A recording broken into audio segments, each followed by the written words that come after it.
विशेष संदेश की शुरुआत करते हैं। पूज्य गुरुदेव भगवान हमें क्या सुशिक्षा दे रहे हैं। अब गरीबदास जी कहते, कल पे कारण कौन है, कर सेवा निकाम। निष्काम भाव से बगैर किसी मनोकामना के तू सेवा करता रह, भक्ति करता रह, और मन इच्छा फल देगा जब पड़े धनी तक काम। अब जैसे आप सफर में जा रहे हो और एक्सीडेंट हो जाता है,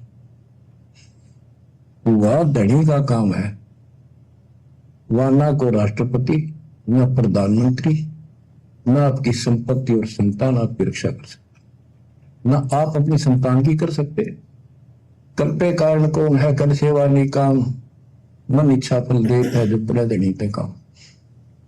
पूज्य गुरुदेव भगवान कह रहे हैं कि कल पे कारण कौन है कि तू अपने मन में उठने वाले संकल्प और विकल्प को छोड़ दे, त्याग दे कि वो भगवान बड़ा होगा, वो भक्ति सही होगी, ऐसा करूंगा तो मेरा भला होगा, वैसा करूंगा तो मेरा भला होगा। कहते इस ज्ञान को आधार बनाकर, तत्व ज्ञान को अच्छे से समझकर, एक परमेश्वर को, गुरुदेव भगवान को परमात्मा के रूप में मानकर भक्ति पर दृढ़ हो जा। कल पे कारण कौन है, तू कर सेवा निष्काम। और जब तुझे सच्चे गुरु की पहचान हो जाए, भक्ति मार्ग तेरे समझ में आ जाए, उसके बाद में तू निष्काम भाव से सेवा कर। ये जो भक्ति हमें गुरुदेव भगवान ने दी है, फिर हमने इस भक्ति को निष्काम भावना से करनी होती है, तभी हमारी भक्ति सफल होगी। निष्काम भावना यानी हमारे मन में किसी भी प्रकार की मोक्ष के अलावा कोई इच्छा नहीं होनी चाहिए, कोई डिमांड नहीं होनी चाहिए गुरुदेव भगवान से कि मैं बड़ा कोई मंत्री पद प्राप्त कर लूं, मेरे लड़का हो जाए, मेरा बेटा नौकरी लग जाए, मेरा बिजनेस सेटल हो जाए, बड़ी मेरी कोठी बन जाए, घर में लंबी गाड़ी आ जाए। निष्काम भाव से हमने भक्ति करनी है। केवल एक ही कामना, एक ही इच्छा पल पल होनी चाहिए कि परमेश्वर कैसे भी करके इस गंदे लोक से मेरा छुटकारा करवा दीजिए, मुझे मोक्ष प्रदान कर दीजिए गुरुदेव, मुझे इस काल के जाल से 84 लाख योनियों के कष्ट से बाहर निकाल दीजिए। इस एकमात्र इच्छा के बिना, कामना के बिना हमारे मन में जब तक हम इस भक्ति को करेंगे अंतिम श्वास तक, दूसरी कोई डिमांड, कोई इच्छा नहीं होनी चाहिए। घर में आंखों के सामने अगर बेटा मरने वाला हो, बेटी मरने वाली हो किसी भी कारण से, तो हमने अपने गुरुदेव से, अपने हृदय से विशेष प्रार्थना भी नहीं करनी कि गुरुदेव मेरा बेटा बचा दे, गुरुदेव मेरी बेटी बचा दे। वो परमात्मा सबको उनके कर्मों के अनुसार, जैसा भी उनका प्रारब्ध है, शुभ या अशुभ, वो परमात्मा वैसा ही उनको प्रदान करता है। हम कहेंगे तो भी प्रदान करेगा और ना कहेंगे तो भी प्रदान करेगा। उसके कंप्यूटर में, उसके अकाउंट में किसी प्रकार की कोई जो है मिस्टेक नहीं है। परंतु हम बीच में टांग अड़ाकर अपनी अज्ञानता का प्रमाण दे देंगे और अपनी भक्ति को नष्ट कर देंगे। ये काल बहुत चतुर है, बहुत सयाना है, बिल्कुल साथ साथ रहता है कि भगत कहाँ गलती करे, तो उसी समय हमारे अकाउंट से हमारी भक्ति को माइनस कर दिया जाएगा और वो बेटा बेटी को ठीक कर दिया जाएगा। वो बेटा बेटी तो वैसे भी ठीक होने थे, क्योंकि गुरुदेव ने बताया कि जब बच्चा माता पिता के अधीन होता है 3 या 4 साल तक, 4-5 साल तक, जब तक बच्चा इस ज्ञान को ठीक ठाक से समझकर भक्ति करने योग्य नहीं हो जाता है, उस समय तक माता पिता की भक्ति के अनुसार कि माता पिता कैसी भक्ति कर रहे हैं, किस प्रकार से मर्यादा में हैं, उस आधार से परमेश्वर उन अनुपदेशी बच्चों की भी रक्षा करता है। तो हमने गुरुदेव भगवान से उन बच्चों के विषय में, उनके स्वस्थ होने की कामना के बजाय, उनकी जीवन रक्षा की कामना के बजाय, आप और हमने अपनी भक्ति और मर्यादाओं पर अधिक ध्यान देना है। हमने वो पुरानी परंपराएं, वो आदतें छोड़नी पड़ेंगी।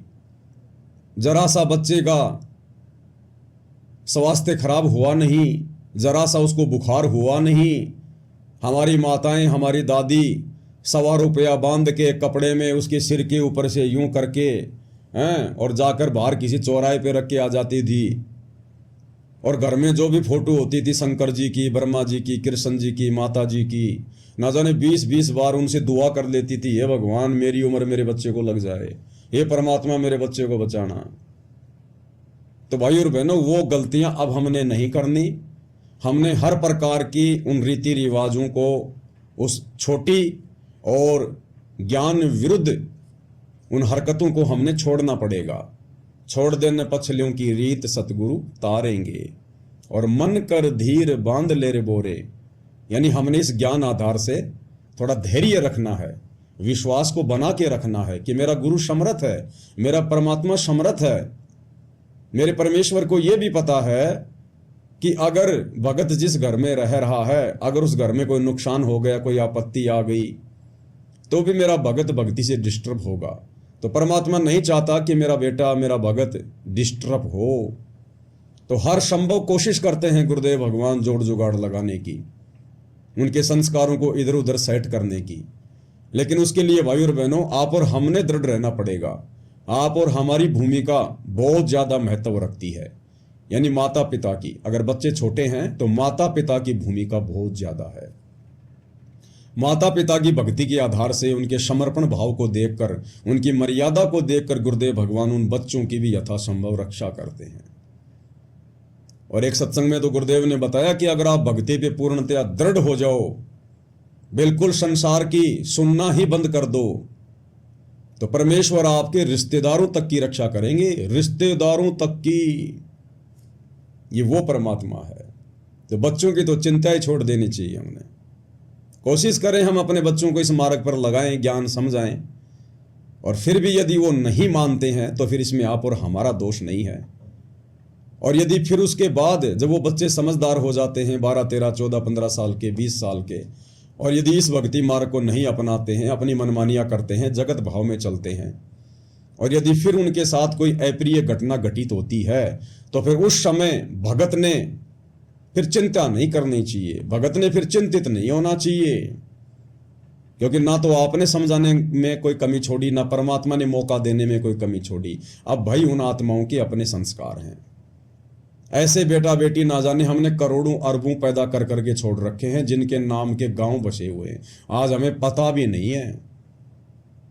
हमारे असंख्यों मनुष्य जन्म हो चुके हैं, हर जन्म में बेटा बेटी तो पैदा करते ही हैं।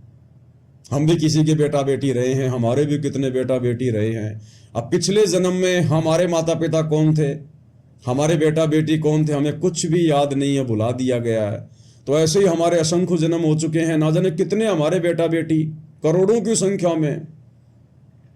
उनमें से ना जाने लाखों तो गधे कुत्ते सूअर बनकर 84 लाख योनियों में कष्ट भोग रहे हैं। फिर हमें उनकी चिंता क्यों नहीं है?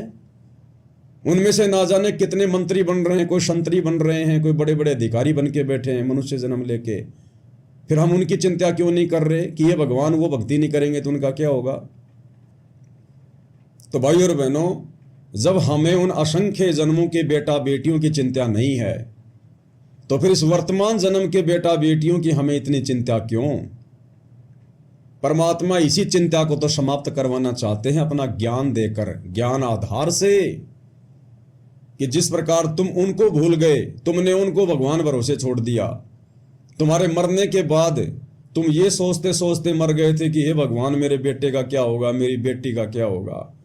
और तेरे मरने के बाद वो बेटा भी वहीं रहा होगा, वो बेटी भी वहीं रही होगी, और तू जीते जी उनको इस काबिल नहीं बना पाता जितने काबिल वो तेरे मरने के बाद बन गए होंगे। अक्सर हम लोग देखते हैं जिनके माता पिता होते हैं, और माता पिता भी अच्छे अच्छे पद पे होते हैं, पढ़े लिखे होते हैं, नौकरी पेशे वाले होते हैं, और वो खूब कोशिश करते हैं, अपने बच्चों को पढ़ाते हैं, उन पे पैसा भी लगाते हैं, और वो बच्चे अंत में नालायक निकल जाते हैं। ना कोई नौकरी लगते, ना ढंग का कोई बिजनेस करते, माता पिता की कमाई हुई संपत्ति को भी ठिकाने लगा देते हैं। और कुछ एक ऐसे उदाहरण होते हैं, छोटे छोटे बच्चों के जो पिताजी हैं वो मर जाते हैं, या उनकी माताजी मर जाती है। बचपन में उनकी परवरिश भी उनके काका ताऊ ने या उनके दादा दादी ने की होती है, और वो बच्चे पढ़ लिख कर अच्छे राजकीय पदों पर बैठ जाते हैं, अच्छी उनकी सैलरी होती है, बढ़िया सरकारी सुविधा लेते हैं, बड़े बड़े वो बिजनेसमैन बन जाते हैं। तो भाई और बहनों, माता पिता दादा दादी ये नहीं बनाते, उनके संस्कार बनाते हैं उनको, और वो संस्कार बने होते हैं हमारी भक्ति के कारण जो हमने किसी जन्म में की होती है। तो वर्तमान में भी हमारे बेटा बेटियों के पास अच्छा मौका है।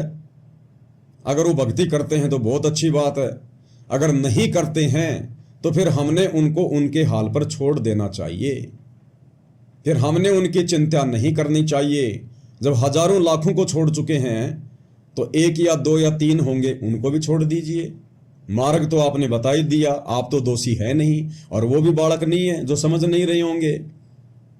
और माता पिता के समझाने से भी नहीं समझ रहे, इसका मतलब भाई और बहनों उनके भाग्य में भक्ति नहीं है। अभी उनके संस्कार इतने मजबूत नहीं हैं कि परमेश्वर उनका हाथ पकड़ सके। तो हमने जबरदस्ती भी नहीं करनी चाहिए, प्यार प्रेम से समझाते रहना चाहिए। ना समझना चाहें तो जबरदस्ती नहीं करनी चाहिए। इस भक्ति मार्ग पर मारपीट करके नहीं लगाया जाता। जैसे टीचर स्कूल में बच्चा होमवर्क नहीं करता, ढंग से पढ़ता नहीं है तो मार पिटाई कर देते हैं। इस भक्ति मार्ग में इस भक्ति को करवाने के लिए मारपीट नहीं करनी। हाँ, यदि आपका बच्चा आपके बहुत अधीन है, जैसे बच्चा आपका 6 या 7 वर्ष तक का है, छोटा बच्चा है, तो उसको तो थोड़ा बहुत डरा धमका के उसको तो भक्ति पर लगाया जा सकता है, क्योंकि छोटे बच्चे को ज्ञान नहीं होता। वो तो डराने से धमकाने से ही सही रास्ते पे चलेगा। लेकिन जब बच्चा आपके बराबर हो जाए, 15-20 साल का हो जाए, फिर उसको डराया नहीं जा सकता, धमकाया नहीं जा सकता, उस पर दबाव नहीं बनाया जा सकता। क्योंकि भाई और बहनों, 15 साल के बाद आपका बच्चा लायक होगा या नालायक होगा, सपूत होगा या कपूत होगा, ये उसके संस्कार पे निर्भर करेगा। यदि किसी ने अपने बेटा बेटी को भक्ति पे लगा रखा है अपने साथ में, और यदि अभी उनकी उम्र 10-12 साल है, 5-6 साल है, तो ये ना समझे कि मेरा बेटा बहुत अच्छा भगत बन गया, जैसा मैं कह रहा हूं वैसा ही कर रहा है। भाई और बहनों, अभी वो आपके अधीन है। जब 15 साल के बाद वो बड़ा होने लगेगा, उसके बाद उसके अपने संस्कार काम करने लगेंगे। उसके बाद पता चलेगा वो आपका है या काल का है, वो सपूत है या कपूत है, वो भक्ति करेगा या फिर बर्बादी करेगा। क्योंकि जैसे उसके संस्कार होंगे, प्रफुल्लित होंगे, वैसा ही वो मार्ग पकड़ेगा। उसके बाद वो आपकी नहीं सुनेगा फिर। और फिर भी यदि कोई माता पिता की आज्ञा में रहता है, भक्ति कर रहा है, तो बहुत अच्छी बात है, परमात्मा की अच्छी आत्मा है।